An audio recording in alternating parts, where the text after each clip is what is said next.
Welcome to my channel economics on.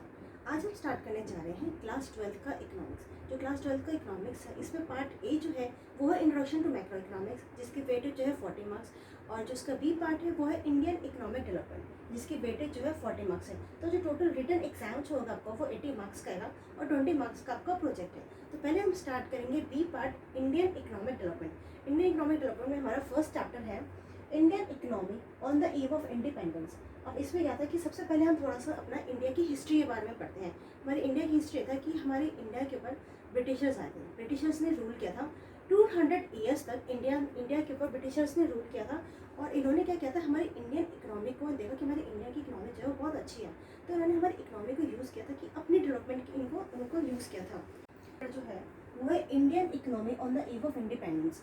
हमारा इसके अंदर सबसे पहले हम क्या पढ़ेंगे, अपनी इंडिया की हिस्ट्री के बारे में पढ़ते हैं। हमारी इंडिया के अंदर ब्रिटिशर्स आए थे और उन्होंने 200 ईयर्स तक उन्होंने राज किया था। उन्होंने क्या था कि अपने इस 200 ईयर्स में हमारे इंडिया की हिस्ट्री को ही चेंज कर दिया था। हमारे इंडिया की इकोनॉमी को यूज़ किया था कि वो अपनी इकोनॉमी को बेटर बना सकते हैं। उन्होंने नेचुरल रिसोर्सेज नहीं बल्कि जो ह्यूमन रिसोर्सेज यानी कि जो हम ह्यूमन पावर जो है उसको भी यूज़ किया था अपने डेवलपमेंट के लिए।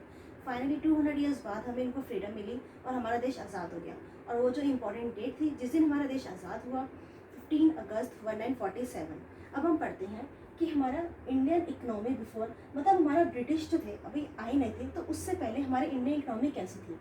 सबसे पहले हम पढ़ते हैं एग्रीकल्चर। एग्रीकल्चर कैसा था, जो मेन सोर्स था हमारे जीने का, हमारा रहने का, वो एग्रीकल्चर था। इसमें क्या था कि 85% पॉपुलेशन जो थी वो हमारी एग्रीकल्चर के ऊपर ही डिपेंड थी, यानी कि जो 2/3 पॉपुलेशन जो थी वो हमारी एग्रीकल्चर के ऊपर ही डिपेंड थी।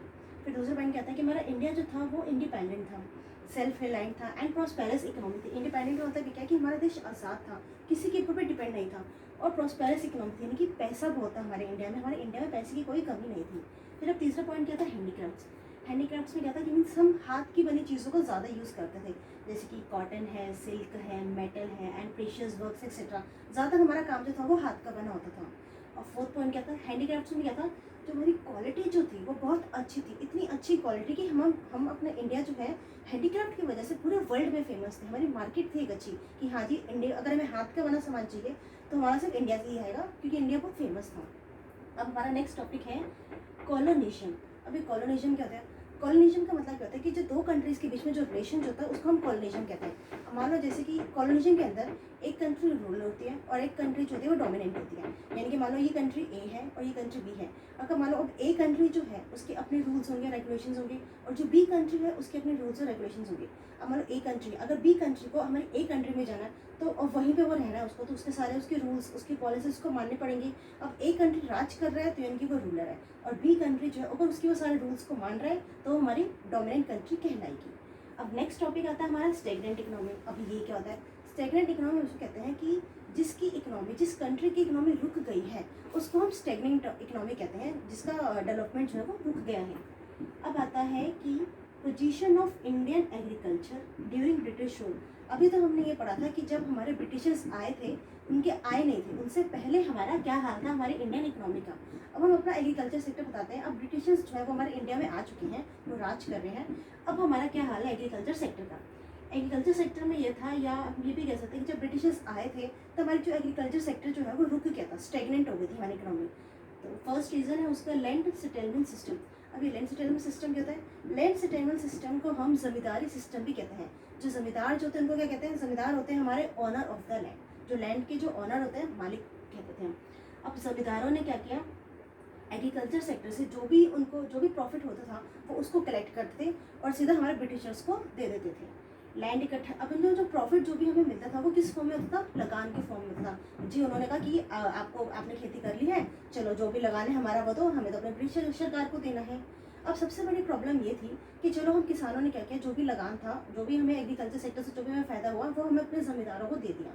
और अब ज़मींदार क्या करते थे, आगे जाके ब्रिटिशर्स को देते थे। लेकिन इन्होंने हमारे एग्रीकल्चर सेक्टर को इम्प्रूव करने के लिए इन्होंने कुछ भी नहीं किया था। अब आज के टाइम में भी हैं, हम लोग अर्न करते हैं, जॉब करते हैं, एग्रीकल्चर करते हैं, सब कुछ करते हैं, तो जो भी हमारे टैक्सेस जो भी हमारी गवर्नमेंट मांगती है हम उसको खुशी खुशी दे देते हैं। हम आज ही खुशी खुशी देते हैं क्योंकि हमें ये एक अंदर से विश्वास है कि वो हमारे लिए बदले में कुछ ना कुछ करेगी, रिटर्न में हमें कुछ ना कुछ देगी। जैसे कि अगर रोड्स खराब है तो वो रोड्स को मेंटेन कर देगी, और हमारे गवर्नमेंट जो है वो अपने हॉस्पिटल्स चलाती हैं, जो गवर्नमेंट हॉस्पिटल्स होते हैं, वो फ्री में हमारा इलाज करती हैं। लेकिन उस टाइम में क्या था कि उन्हें जो भी प्रॉफिट होता था वो इस तरह का कोई भी इंप्रूवमेंट नहीं करती थी। तो इसलिए उस टाइम पे ऑब्जेक्ट किया गया था कि ये लगान सिस्टम क्यों होता है, पर आज के टाइम में हम नहीं करते हैं। तो बेसिकली हमारा जो लैंड सेटलमेंट सिस्टम है इसको हम जमींदारी सिस्टम भी कहते हैं। ये क्वेश्चन बहुत इंपॉर्टेंट है, 4 मार्क्स में क्वेश्चन जरूर पूछा जाता है, तो आप इसके पॉइंट्स अच्छे से कर लेना। अब सेकेंड पॉइंट है commercialisation of agriculture. Commercialisation of agriculture का मतलब ये होता है कि जैसे पहले हम जब फूड अपनी प्रोडक्शन जो करते थे सिर्फ सेल्फ कंजम्पशन के लिए करते थे, कि मतलब कि हमें अपनी फैमिली का गुजारा करना है या फिर अपने आसपास जो भी पड़ोसी है थोड़ा बहुत इतना उगाना है कि कोई बदले में हमारे लिए कुछ कर रहा है तो हम उसको थोड़े से बदले में ग्रेन्स दे देंगे, उसको गेहूँ दे देंगे तो हमारा काम चल जाएगा। लेकिन उन्होंने क्या किया कि जो फूड क्रॉप्स है उसको कैश क्रॉप्स में कन्वर्ट कर दिया। इस चीज़ को हम करते हैं कमर्शलाइजेशन ऑफ एग्रीकल्चर। इससे हमें क्या फ़ायदा हुआ कि अब उसने फार्मर्स को क्या किया, एंकरेज किया कि अगर आप फूड क्रॉप्स की जगह कैश क्रॉप्स उगाओगे तो हम आपको पैसा देंगे। और कह रहे हैं कि कैश क्रॉप्स कौन सी होती है, कैश क्रॉप्स होती हैं जैसे कि हमने कहा कि आप नील की खेती करो आप इंडिगो करो, था कि आप कैश क्रॉप्स को उगाओ। कैश क्रॉप्स कौन सी होती है, जैसे कि कॉटन हो गई, जूट हो गई, इंडिगो हो गई। अगर आप इसको उगाओगे, अगर आप इसकी प्रोडक्शन करोगे तो आपको इससे बहुत अच्छा रिटर्न मिलेगा, बहुत ज़्यादा पैसा मिलेगा और हमें पैसा मिलेगा तो हम आपको भी पैसे दे देंगे। तो उन्होंने उनको प्रमोट किया, उनको बढ़ावा दिया कि आप शिफ्ट करो फूड प्रोडक्शन की जगह आप कैश क्रॉप्स को उगाओ ताकि हम उनको सेल करेंगे। फिर अब थर्ड पॉइंट आता है आपका लो level of productivity. Low level of productivity में जो प्रोडक्टिविटी थी वो बहुत कम थी। हाँ, बस टेक्नोलॉजी तो कोई अच्छी थी नहीं, कोई ट्रैक्टर तो थे नहीं, हम लोग हैंड से खेती करते थे या फिर हम काओ को और बफेलो को और उनकी हेल्प से हम खेती करते थे। लैक ऑफ इरिगेशन फैसिलिटी आ जाता है, हम बारिश के ऊपर डिपेंड रहते थे कि अगर हमारी रेनफॉल अच्छी होगी तो हमारी जो प्रोडक्शन जो है वो अच्छी हो जाएगी। कोई ट्यूबवेल तो थी नहीं हमारे पास जो हमारी खेती अच्छी हो जाएगी, ना हमारे पास टेक्नोलॉजी थी, ना हमारे पास इरिगेशन फैसिलिटी थी। और एक हम फर्टिलाइजर्स को भी यूज़ नहीं करते थे, हम तो अपना सिर्फ काउडंग को, अपना मैन्योर को यूज़ करते थे कि हमारी इसी से खेती अच्छी हो जाएगी। ना हमारे पास ट्रैक्टर है, ना हमारे पास इरिगेशन है, ना हमारे पास फर्टिलाइजर है, तो हमारी प्रोडक्टिविटी कैसे अच्छी होगी। तो हम कह सकते हैं कि हमारी प्रोडक्टिविटी कैसी थी, लो लेवल ऑफ प्रोडक्टिविटी। अब हमारा फोर्थ पॉइंट आता है एडवर्स इफेक्ट ऑफ पार्टीशन।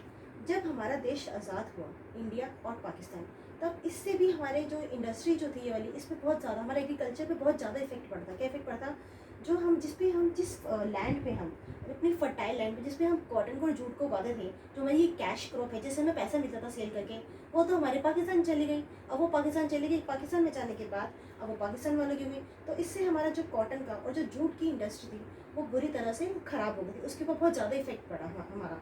तो ये कह सकते हैं कि ये हमारे 4 पॉइंट्स हैं, land settlement system, commercialisation of agriculture, low level of productivity and adverse effect of partition. इन सबका हमारे इंडियन एग्रीकल्चर के ऊपर बहुत ज़्यादा बुरा इफेक्ट पड़ा था। मैंने इससे रिलेटेड जो भी आपका जो ये जो सिलेबस है इसका लिंक जो है सब्सक्रिप्शन में डाल दिया है, और जो इसकी जो नोट्स बनाए हैं मैंने वो भी सब्सक्रिप्शन में डाल दिए हैं। एक बार आप प्लीज़ जाके सब्सक्रिप्शन में जाके देख लीजिएगा इसका लिंक। और मेरी आपसे रिक्वेस्ट है कि अगर आपको मेरी वीडियो अच्छी लगे तो प्लीज़ उसको लाइक करें, शेयर करें, सब्सक्राइब करें, प्लीज़ कमेंट करें।